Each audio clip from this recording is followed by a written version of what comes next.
আজকে আপনাদের সাথে ভাগ করে নেব খুব সহজভাবে বানানো মাছের একটা দুর্দান্ত রেসিপি, বাটা মাছের সর্ষে পোস্ত। তো চলুন দেখে নেওয়া যাক কীভাবে বানায়। প্রথমেই মাছগুলোকে ভালো করে ধুয়ে জল ঝরিয়ে রেখেছিলাম। এরপর মাছের মধ্যে লবণ আর হলুদ দিয়ে ভালো করে মাখিয়ে আমি 5 মিনিট রেখে দেবো।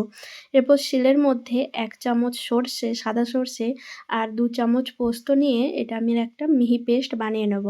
আপনারা চাইলে এটা মিক্সিতেও বানাতে পারেন, তবে আমার সর্ষে পোস্ত শিলে বাটতে বেশি ভালো লাগে, কারণ অল্পটুকু মশলার জন্য ওই মিক্সি ধোয়া খুব মুশকিল হয়ে যায়।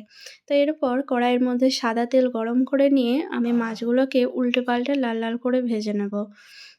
মোটামুটি আপনারা যেরকম কড়া ভাজা খেলে একটু কড়া করে ভাজবেন, আমি মোটামুটি একটু হালকাই ভেজেছি। এরপর মাছগুলোকে ভাজা হয়ে গেলে আমি কড়া থেকে তুলে নেব। ওই তেলের মধ্যে আমি ফোড়নে দেব কালো জিরে আর কাঁচা লঙ্কা।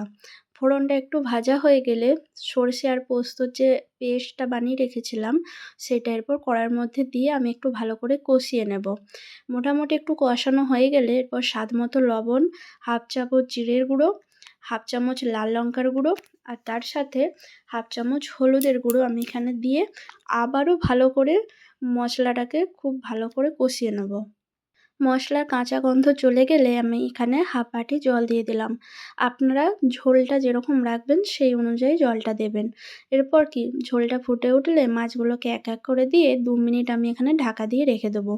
2 মিনিট পর ঢাকা খুলে দেখলাম মাছগুলো মোটামুটি সেদ্ধ হয়ে গেছে আর মশলাটা মাছের সাথে ভালোই মিশে গেছে।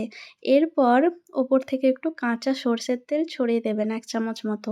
সরষে পোস্তর সাথে কাঁচা সরষের তেলের গন্ধটা অপূর্ব লাগে। তো ব্যাস, একদম রেডি হয়ে গেছে আমাদের বাটা মাছের সর্ষে পোস্ত। এটাকে গরম গরম ভাতের সাথে সার্ভ করুন। এর সাথে আর কোনো কিছুই লাগবে না। এটা একাই যথেষ্ট এক থালা ভাত খাওয়ার জন্য। তো এই রেসিপিটা যদি ভালো লেগে থাকে তাহলে আমার পেজটাকে ফলো করে দেবেন আর আমাকে কমেন্টে জানাবেন রেসিপিটা কেমন লাগলো। চলুন এবার একটু কাঁচা লঙ্কা ডলে নিয়ে আর মাছ দিয়ে খেয়ে দেখি কেমন হয়েছে। আপনারা কিন্তু বাড়িতে অবশ্যই একবার হলেও বানিয়ে দেখবেন, দারুণ খেতে হয়। হেব্বি।